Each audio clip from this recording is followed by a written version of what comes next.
မင်္ဂလာပါကျွန်တော် diversity ကမှုထက်ပါကျွန်တော်ဒီနေ့အတွက်ကတော့ကျွန်တော်သင်ခန်းစာရဲ့နောက်ဆုံးပိုင်းဖြစ်တဲ့တစုတစည်းတဲ့ရှိမှုတွေအကြောင်းကိုကျွန်တော်ပြောပြပေးပါမှာဖြစ်ပါတယ်အဲ့တော့ကျွန်တော်အနေနဲ့ဒီတစုတစည်းတဲ့ရှိမှုတွေကိုလေ့လာမယ်ဆိုရင်ကျွန်တော်ကအပိုင်း၃ပိုင်းခွဲပြီးလေ့လာလို့ရပါတယ်အဲ့ဒါရောပါလဲဆိုတဲ့အခါကျတော့အမြင်အဖြစ်တစုတစည်းတဲ့ရှိမှုရဲ့သဘောတရားအဖြစ်တစုတစည်းတဲ့ရှိမှုရဲ့နောက်တစ်ခုကကျတော့ကျွန်တော်ကအကြောင်းအရာအဖြစ်တစုတစည်းတဲ့ရှိမှုတွေလိုပဲဖြစ်ပါတယ်အဲ့တော့ကျွန်တော်ဒီအမြင်အဖြစ်တစုတစည်းတဲ့ရှိမှုမှာကျတော့ကျွန်တော်ဒီပုံတံအဖြစ်တစုစည်းရဲ့ရှိရရှိတယ်ဥပမာဆိုဒီမှာဆို၄000ကတစု1တစုဒီမှာဆိုအယောင်အဖြစ်တစုစည်းရဲ့ရှိရရှိတယ်ဥပမာဆိုဒီမှာဆိုမီးခိုးရောင်နေတဲ့တစုအမဲရောင်နေတဲ့တစုဒီမှာကျအနီးကပ်မှုအဖြစ်တစုစည်းရဲ့ရှိရရှိတယ်ဥပမာဆိုဒီနားနဲ့ဒီနားနီးရဲ့ဒီနားနဲ့ဒီနားနီးရဲ့ဆိုတော့ဒီစာနဲ့ဒီပုံနဲ့ဒီ4000တုံးနဲ့နီးရဲ့ဒီ4000တုံးနဲ့ဒီစာနဲ့နီးရဲ့အဲ့တော့သူတို့အပွားဟာတစုအောက်ကတစုဆိုပြီးတော့ကျွန်တော်ကခွဲပြပြီးတည်ရဲ့အဲ့တော့ဒီမှာကျရင်နေကအထားသူအဖြစ်တစုစည်းရှိမှုကကြတော့ဒီမှာကျရင်ဒီဘက်ကတစုဒီဘက်ဘယ်ဘက်ကအချမ်းကဒီ9ခွက်ကိုတစုဒီဘက်ကအချမ်း9ခွက်ကိုsorry ဒီ10ခွက်ကိုတစုဆိုပြီးတော့ကျွန်တော်တို့ကအဲ့လိုမျိုးကျွန်တော်ရဲ့ဒီအမြင်ပေါ်မှာမူတည်ပြီးတော့ကျွန်တော်ရဲ့ဒီဇိုင်းအစိတ်ပိုင်းတွေကိုခွဲခြားပြီးတော့တစုစည်းတဲ့ရှိရရှိအဲ့တော့ဒီပုံစံကကျွန်တော်ဒီဒီဇိုင်းမှာများသောအားဖြင့်မြင်ရတဲ့ပုံစံမျိုးဖြစ်တယ်အဲ့တော့ကျွန်တော်ဥပမာလေးနဲ့တစ်ချက်ပြပြပါမယ်အဲ့တော့ကျွန်တော်ဒီနှစ်ပုံမှာဆိုရင်ဒီပထမပုံမှာကျတော့ကျွန်တော်ဒီစာနဲ့ပေါ့နော်ဒီစာနဲ့ဒီစာနဲ့ကျွန်တော်ဒီအောက်ကစာနဲ့ကအနီးဝေးအဖြစ်ကျွန်တော်ကတစုတစည်းတယ်ဒီပေါ်တစုအောက်ကတစုဆိုပြီးကျွန်တော်ခွဲပြရဲဒါကြောင့်အရွယ်စားအဖြစ်ဒီကောင်ကတစုဒီအောက်ကဒီခွန်ရှိကို April ခွန်ရှိကိုဆိုဟာတစုဆိုပြီးတော့ကျွန်တော်ကအရွယ်စားနဲ့အနီးဝေးအကြောင်းကျွန်တော်ကအစုဖွဲ့ခွဲသွားတာကိုတွေ့နိုင်တယ်ဒါဒီအလျားပုံမှာကျတော့ကျွန်တော်ကဒီအယောင်ပုံမှာမူတည်ပြီးတော့ကျွန်တော်ကဒီပုံမှာ overlap ဖြစ်ပြီးတော့ပေါ့နော်အပေါ်မှာထပ်ပြီးရေးထားပေမဲ့လည်းကျွန်တော်ကဒီအဝါရောင်ရဲ့ထင်ရှားတဲ့ဟာနဲ့ကျွန်တော်ရဲ့အယောင်ကြောင်းကျွန်တော်ကတစုစည်းရရှိမှုကိုကျွန်တော်မြင်ရနိုင်တယ်အဲ့တော့ဒီနောက်ဆုံးတစ်ခုကကြောက်ပါလဲဆိုတဲ့အခါကျတော့ကျွန်တော်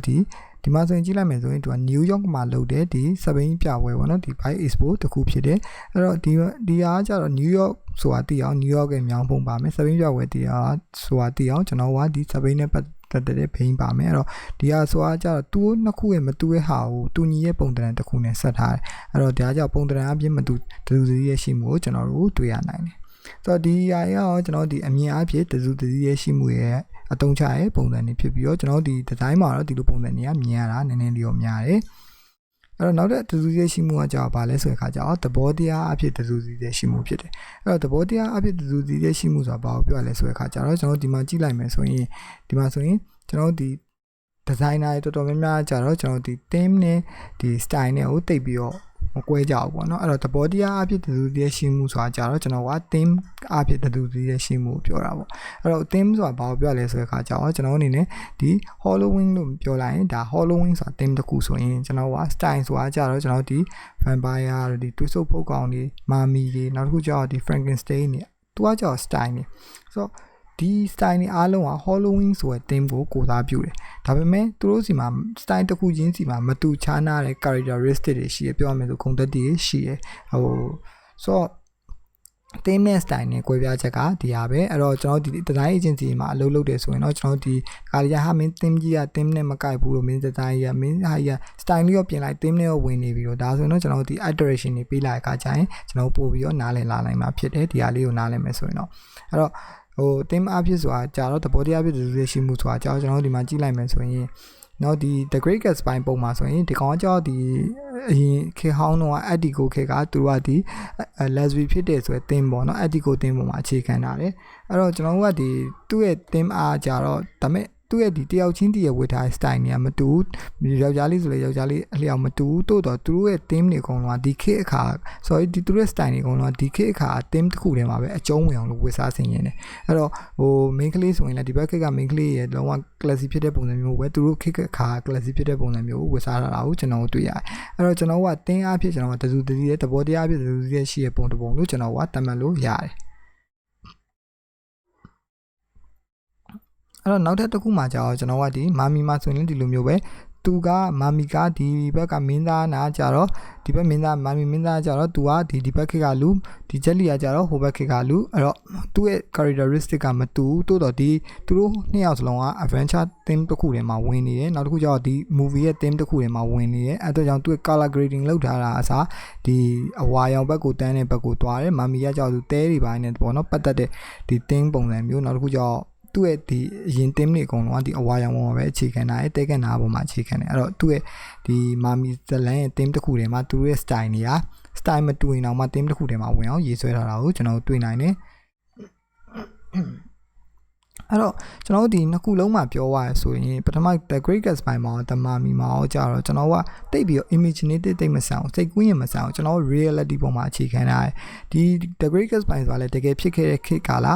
ဒီ Mummy ဆိုတာလည်းပြောမယ်ဆိုဒီ Mummy ရုပ်တွေပါမပါဘူးဒီမင်းသားနှစ်ယောက်ပဲဆိုရင်သူတို့ရဲ့ဝတ်စားစီရင်ပုံတွေအကုန်လုံးကျွန်တော်တို့တွေ့ဘူးဟာနေပြီပဲအဲ့တော့ကျွန်တော်က theme ကိုကျွန်တော်ကခံမှန်းလို့ရတယ်အဲ့တော့ theme လွှဲနေကြရင်ကျွန်တော်ကနည်းနည်းလေးပို့ပြီး cue ဆိုင်ရတယ်ဒါပေမဲ့ဒီလိုမျိုး Alice in the Wonderland လို့ပါလို့ imaginative ဖြစ်တဲ့ wall တွေကို virtual wall တွေကိုကျွန်တော်မမြင်ဘူးတဲ့အရာတွေကို create လုပ်မယ်ဆိုတဲ့အခါကျရင်ကျွန်တော် creativity အဖြစ်ကျွန်တော်ကပို့ပြီးတော့လွတ်လပ်တဲ့ပြောမယ်ဆိုရင်နည်းနည်းလေးပထမနှစ်ခုလောက်တိတ်တော့ view ထိုက်စရာမလိုဘူးတိုးတော့ကျွန်တော်သူနဲ့တက်ဆိုင်တဲ့ character တွေပေါ်မှာမူတည်ပြီးသူ့ရဲ့ character building ပေါ်မှာမူတည်ပြီးဝတ်စားဆင်ရင်ပုံတွေသူ့ရဲ့ပြောမယ်ဆိုရင် post ဘယ်လိုပြောမလဲဆိုခန္ဓာကိုယ်အနေထားရေးဆိုတော့အဲ့လိုဟာမျိုးရောကျွန်တော်ကဒီ design တွေမှာနည်းနည်းကို view ဆိုင်ရတယ်တိုးတော့ကျွန်တော်ဒီလိုမျိုးကျွန်တော်ပြောချင်တာတကူကတင်းအားဖြစ်တစုစည်းချက်ရှိရဆိုရင်တော့မှဒီလိုမျိုး imaginative ဖြစ်တဲ့ဒီ theme တွေကကြတော့ကျွန်တော်တို့အနေနဲ့ကြတော့အရင်limitation သိမရှိဘူးပေါ့နော်ဆိုတော့အဲ့ဒါလေးရောနည်းနည်းလေးသိထားရင်ပို့ပြီးတော့အဆင်ပြေတယ်အဲ့တော့ကျွန်တော်တို့ဒီနောက်ပိုင်း design တွေဆိုတဲ့အခါကျရင် style နဲ့ theme နဲ့ကိုခွဲပြမယ်ဆိုတဲ့အခါကျရင်ကျွန်တော်ပို့ပြီးတော့ design decision တွေကိုချရတာပို့ပြီးလွယ်လာလိမ့်မယ်လို့ကျွန်တော်မျှော်လင့်နေဆိုတော့ဒါကတော့ကျွန်တော်ဒီသဘောတရားအဖြစ်တစုစည်းချက်ရှိမှုရဲ့အသုံးချတဲ့ပုံစံတွေပဲဖြစ်ပါတယ်အဲ့တော့ကျွန်တော်ဒီနောက်တစ်ခုကကြောက်ပါလဲဆိုတဲ့ခါကျတော့ကျွန်တော်ဒီတဘောတရားဖြစ်တစုစည်းရှိမှုကိုကျွန်တော်ကဘယ်လိုနေရာမျိုးမှာတုံးနေဆိုတဲ့ခါကျတော့ campaign လိုနေရာမျိုးမှာလည်းတုံးနေဆိုတော့ campaign တစ်ခုမှာဆိုရင်သူ့ရဲ့ theme ပေါ်မှာမူတည်ပြီးတော့သူ့ရဲ့ဒီအယောင်ဆိုအယောင်ဒီ illustration style ဆို style အားလုံးကိုတစုစည်းရဲ့ဖြစ်အောင်အသုံးချတာကိုကျွန်တော်တို့တွေ့ရတယ်အဲ့တော့ဒါရော theme ပေါ်မှာမူတည်ပြီးတော့ကျွန်တော်က campaign တွေပိုင်းမှာဆို poster တစ်ခုနဲ့ design တစ်ခုနဲ့တစ်ခုမတူရင်တော့မှ theme